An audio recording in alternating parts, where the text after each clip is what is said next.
there! Welcome back to my channel, or welcome if you're new. If you are new, hi, I'm Cora. Check out the description box below for links to all my social accounts as well as my website, corashay.com. And let's jump into the video because today is going to be part one of my wedding planning series. You're playing with fire.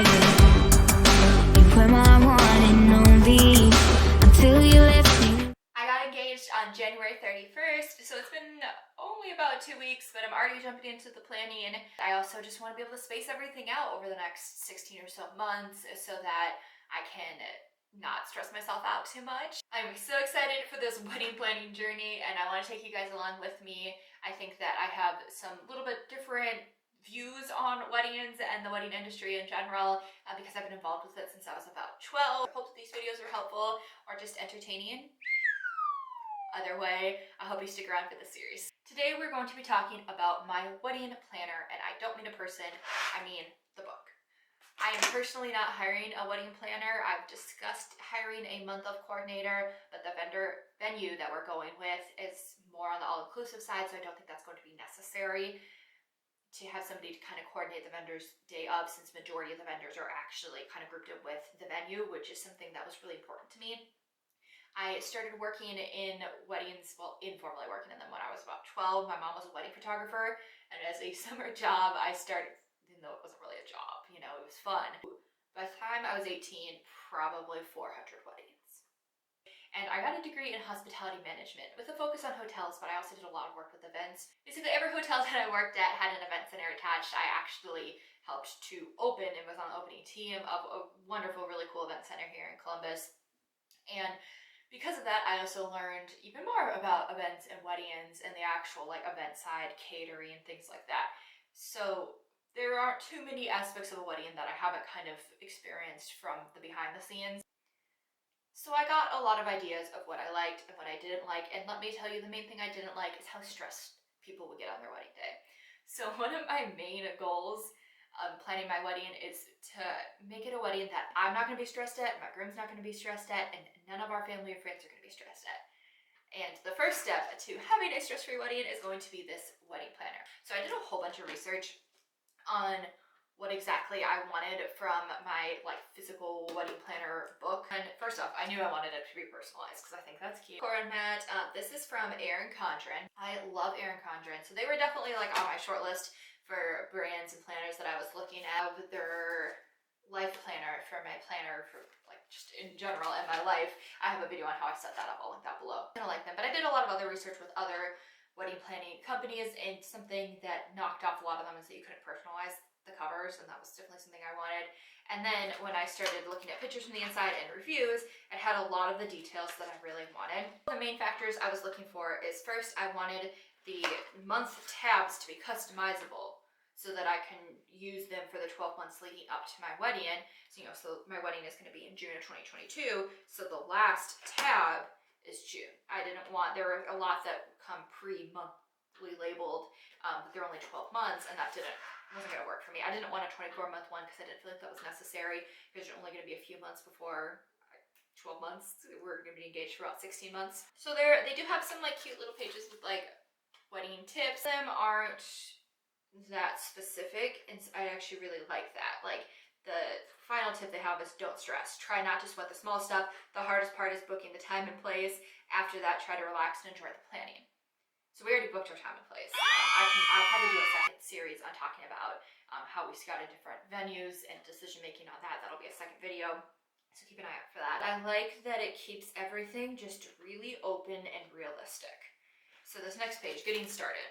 Wedding colors. I haven't filled this in yet because I haven't completely figured out my wedding colors. I'm going to be doing also a video on kind of making some vision boards and some stuff like that. I know the general aesthetic of my wedding. It's going to be industrial and airy, if that makes sense, which matches with our venue really well. I'm not going to show this part right here because I have the name of our bridal party, but I have not formally asked everyone. I'm pretty sure everyone knows who's going to be in our bridal party, but but it goes through 14 to 9 months before, just the general things you need to do, and a lot of them I think are really helpful. It's really helpful things like booking your officiant. I have seen many a times where people don't even think about that step until they're 3 or 4 months out. and then all of a sudden you're in a frantic situation where you don't have anyone, and then maybe the pastor you had wanted to have is already booked, or you'd wanted a friend to do it but they're going to be out of town, things like that. Plan that in advance, figure out who you want to officiate, make sure that they're able to officiate 8 to 6 months before. I generally agree with their timing on stuff. The only thing is, for us specifically, they have booking your hotel block 8 to 6 months before. I will be booking our block exactly 12 months out because we have almost 80% out of town guests. If you are in that situation or were previously in that situation, please, I'm begging you, leave comments down below with tips on how you handled having primarily out of state guests. But because of that, I want to give everyone more than enough time. 6 to 4 months. Things like booking transportation, that's really important too. That's something that people tend to forget about until closer to the end. But if you're going to be booking transportation, you want to do it sooner rather than later. I think 6 months is a good time. If you're trying to, I try to book now for 16 months out. There's a very high chance most transportation companies will be like, we don't book that far out. But 6 months is a good time. I appreciate that it thinks of stuff like that. Reminding you to purchase your shoes, reminding you to get shoes that are comfortable to be in all day. Important.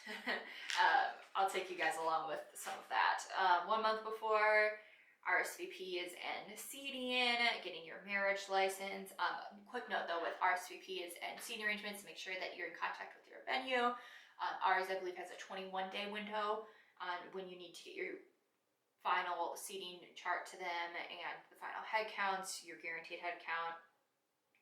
Make sure that you just stay in contact. Get a planner and write that date in so that your venue isn't contacting you the day of that they need your arrangements and you haven't even started your seating arrangement yet. Oh, week of the wedding. I haven't actually looked at this yet. Okay, I love the little stuff on the week of the wedding too. I love this planner. This planner is fantastic. As somebody who is very critical of planners and wedding stuff, I think this is great. It includes reminding you things like wear your shoes. The amount of brides who have done this and swear by it is insane, where they say, yeah, I wore my shoes every day leading up, obviously just in the house so that you don't get them dirty, but wear them, break them in, because the last thing you want is a bunch of blisters on shoes that maybe theoretically are comfortable, but they're not comfortable if you haven't broken them in yet. Personalizing guest lists, yeah, all that, a lot of that stuff that you think of in advance. Make sure that if you need cash for tipping anybody, there are certain things, like if you're renting like a party bus for a bridal party, you're going to want to tip that driver in cash. Make sure that you get that cash out, since a lot of us don't carry cash anymore.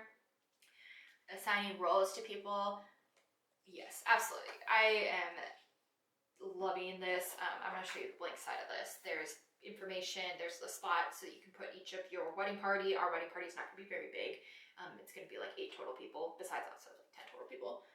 But just reminding you to get their address in case you need to mail anything to them, information, their dress sizes, suit sizes, shoe sizes, things like that. I like that it's just going to remind you of things that just might slip your mind. There's a spot for writing your vows, guest list. We are doing a lot of that on Google Docs. I can share that if anyone's ever interested in that. I might actually do a physical blog post about that because that might be easier. There are some elements where I want my fiance to be able to edit and see things. And the guest list is one of those, since obviously a good chunk of the guest list is from him. The next section is for your budget, and I love this because it goes over things that you might not be thinking about budgeting for. Things like your hair and makeup, your partner's accessories, cufflinks, anything like that you might want for your partner. Even the flower child's basket. This ring pillows, little thing, like you think of like your bouquet and bridal party bouquet, and you probably think of boutonnieres and corsages and everything like that, but are you thinking about how much it's going to cost to do all the little reception decor stuff that you see on Pinterest that you want to have? Prints and albums. So with your photography and videography, you think of the upfront cost for photographer and videographer if you choose to get a videographer, which I do recommend getting if it's in your budget, but are you thinking about the prints? Are you thinking about the albums that you're going to want to get from them? That stuff adds up fast. Welcome gifts. I don't think that welcome gifts are necessary for most people unless you're in a situation like I am where majority of your guests are out of town. Coming from out of town, having the hotel hand out welcome gift bags is so helpful. It's it can really help just make sure that everyone has the physical details in front of them. And then you can include other stuff. We're going to be including information on restaurants near the hotel because a lot of people are coming in on Friday and leaving on Sunday. So we want to be able to provide some resources. We're going to be having some like little things that people who are bringing kids can do on Friday night. We're going to put activity bags in there for families that have kids, some snacks, water, things like that.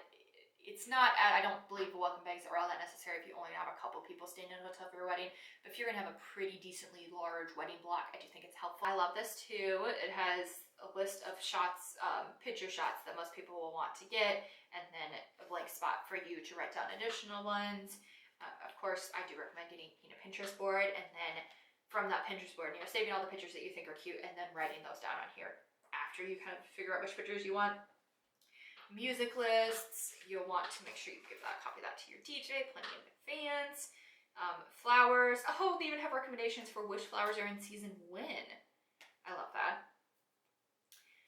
Cake tasting notes, cheers. Oh, the different wine, champagne, beer, non-alcoholic garnishes, signature cocktails. Oh, and champagne toast. We're gonna be doing champagne toast. Information on the wedding menu. A lot of that you'll go through with your vendor. A vendor contact list, helpful to have everything just in one place. Seating arrangement pages, gift log, gifts to give. So that's something that I love giving gifts. That's absolutely one of my love languages. And so giving gifts to the wedding party, to the parents, siblings, which for us, all of our siblings can be in the wedding party. And then for the guests, which means wedding favors. Stress-free spouse-to-be. Keep track of makeup and hair appointments, photography, call times, florist deliveries, and more with this hourly schedule. So if you have a lot of vendors, which most people do, this is so helpful. But even if you don't have a lot of vendors, it's still just a great little schedule for the day of the wedding.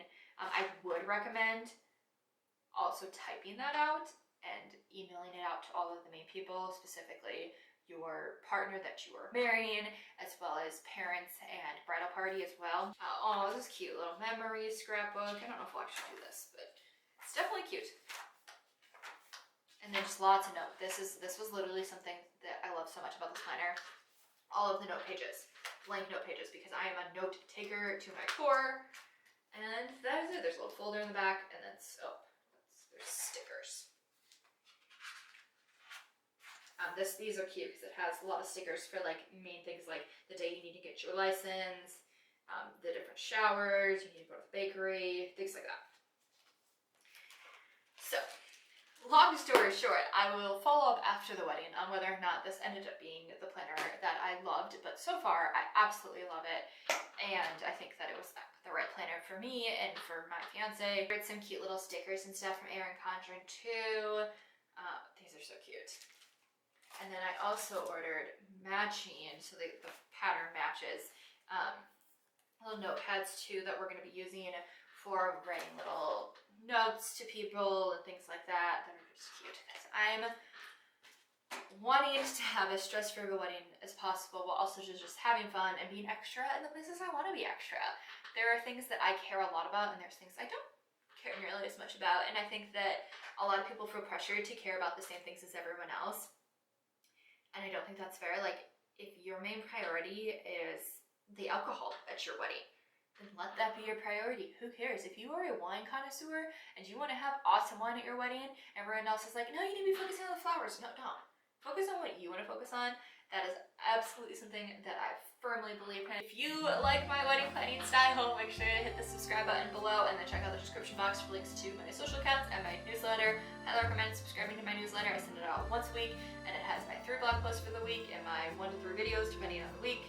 As well as favorites and freebies and things like that. Definitely recommend subscribing to that newsletter. Especially if you want to catch more of this wedding planning vibes and join me in this adventure. It's going to be fun. It's going to be exciting. And if you are a bride-to-be, comment below what your wedding date is and how your wedding planning process is going. I hope everyone is staying safe out there and has a fantastic day.